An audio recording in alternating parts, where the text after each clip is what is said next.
আসসালামু আলাইকুম সবাইকে পিওর টেস্ট রেসিপি ভিডিওতে আবারও স্বাগত। আজকে আমরা করব কোয়েল পাখির ডিম ভুনা। এটা কিন্তু মশলা ওটস দিয়ে খেতে খুবই ভালো লাগে। এটাও একটা কেটো ডায়েটেরই রেসিপি, আপনারা এটা লাঞ্চে খেতে পারেন। তো মশলা ওটসের রেসিপি আমি আরেকদিন দেখাবো। আজকে যেটা দেখাবো সেটা হচ্ছে কোয়েল পাখির ডিম ভুনা। চলুন দেখে নিই কি কি উপকরণ লাগছে। আমরা নিব এক্সট্রা ভার্জিন অলিভ অয়েল, তারপরে মেইন ইনগ্রেডিয়েন্টস যেটা সেটা হচ্ছে কোয়েল পাখির ডিম। আমি কোয়েল পাখির ডিমগুলোকে সিদ্ধ করে নিয়েছি এবং কাঁটা চামচ দিয়ে কিছুটা ফুটো ফুটো করে নিয়েছি আর কি। তারপরে নিয়েছি পেঁয়াজ কুচি 1 কাপ, তারপরে হাফ কাপ টমেটো কুচি করে নিয়েছি। তারপরে স্পাইসগুলো আমি বলে দিচ্ছি।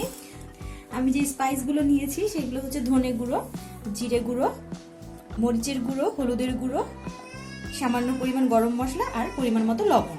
স্পাইসগুলো আপনাদের রান্নার কোয়ান্টিটির উপর ডিপেন্ড করবে। এছাড়াও আমি বাটা মশলার মধ্যে নিয়েছি আদা রসুনের পেস্ট আর হচ্ছে পেঁয়াজের পেস্ট। এবার যাওয়া যাক মূল রান্নায়।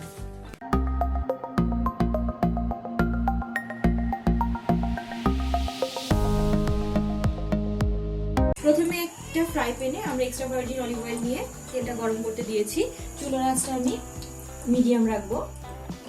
তারপর পেঁয়াজ কুচিগুলো দিয়ে দিব।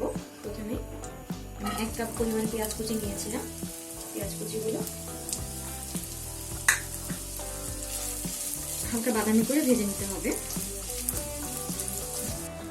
পেঁয়াজগুলো হালকা বাদামি হয়ে এসেছে। এই পর্যায়ে আমরা সবগুলো মশলা দিয়ে দিব, একে একে উপকরণগুলো দিয়ে দিব। প্রথমে আমি পেঁয়াজ বাটা, আদা রসুন বাটা আর পেঁয়াজ বাটা দিয়ে নিচ্ছি।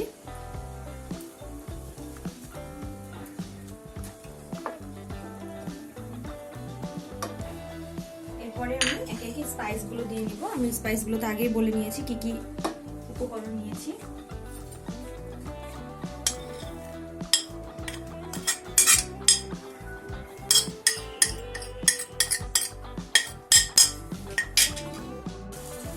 আমি হালকা একটু পানি দিয়ে নিব। মশলাগুলো ভালোভাবে কষিয়ে নিতে হবে। আসলে রান্নার ক্ষেত্রে মশলাটা কষানোর উপরে কিন্তু টেস্ট অনেকটা ডিপেন্ড করে। মশলা যত ভালোভাবে কষানো হবে রান্নার টেস্ট, ফ্লেভার, স্মেল এগুলো অনেক ভালো আসবে। ভালোভাবে মশলাগুলো আমি কষিয়ে নিব। এখানে ঝাল, হলুদ এগুলোর পরিমাণ আসলে ডিপেন্ড করে যে যেভাবে খেয়ে অভ্যস্ত। আমি সাধারণত একটু কম ঝাল খেতে পছন্দ করি, আর বেশি ঝাল খাওয়াটা মনে হয় হেলথের জন্য ভালো না, এই জন্য ঝালটা একটু অ্যাভয়েড করে ভালো। বেশি হলুদ কালারটা আমার পছন্দ না তরকারিতে।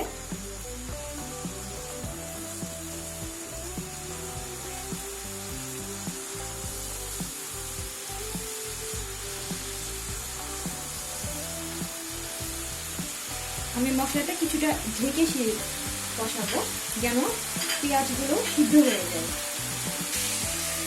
তারপরে পেঁয়াজটা ঢেকে দিব সিদ্ধ হওয়ার জন্য কিছুটা। আমি এবার মশলাটা কষিয়ে নিব। বাকিটুকু সেদ্ধ আমরা পরেও করে নিতে পারবো।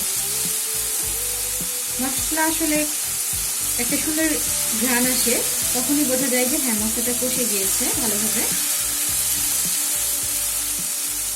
আর একটু কষিয়ে নিব আমি। মশলাগুলো খুব সুন্দর করে ভুনা হয়ে গেছে, আমি ঘ্রাণ পাচ্ছি। এবার ডিমগুলো দিয়ে দিব এবং কিউব করে এবং কেটে রাখা টমেটোগুলো দিয়ে দিচ্ছি। এবার একটু পানি দিয়ে ভালোভাবে নেড়ে ফেলে আবার একটু ঢাকনা দিয়ে দিব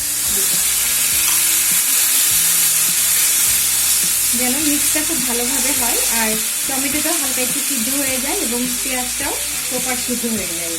এ পর্যায়ে আবার একটু ঢাকনা দিয়ে ঢেকে দিব। 3-4 মিনিট পর ঢাকনাটা উঠিয়ে আমি দেখলাম এটা প্রায় হয়ে এসছে। আর 1-2 মিনিট সময় দিলেই পারফেক্ট। আমি ঢাকনাটা এই পর্যায়ে ঢেকে দিলাম।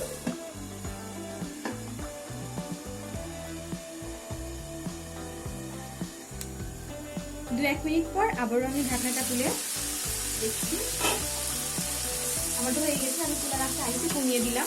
এই পর্যায়ে এসে আমি একটু স্বাদ মশলা দিব, এটা অপশনাল, আমার ভালো লাগে। ম্যাগি স্বাদ মশলা বা প্রাণী স্বাদ মশলা আপনারা দিতে পারেন, যাদের পছন্দ না তারা এটা অ্যাভয়েড করতে পারেন।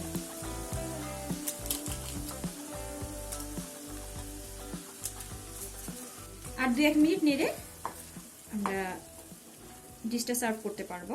সুন্দর একটা স্মেল আসছে এবং 2-1 মিনিট নাড়ার পরে, স্বাদ মশলা দিয়ে কিন্তু বেশিক্ষণ নাড়া চুলায় রাখতে হয় না, 2-1 মিনিটের বেশি রাখার দরকার নেই এটা। আমি এখন একটা সার্ভিং ডিশে এটা নিয়ে নেব।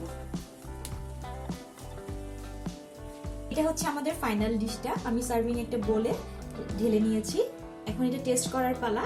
এটা দেখতে যেমন ইয়াম্মি লাগছে, স্মেলটাও জাস্ট ওয়াও।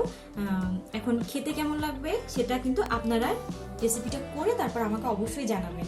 আর আমাদের চ্যানেলটি অবশ্যই সাবস্ক্রাইব করবেন আর অবশ্যই আমাদের সাথে থাকবেন। সবাই তাহলে ভালো থাকেন, সুস্থ থাকেন। আজ এখানেই শেষ। আবার কোনো নতুন রেসিপি নিয়ে পরবর্তী এপিসোডে আপনাদের সাথে আবার দেখা হবে। আসসালামু আলাইকুম।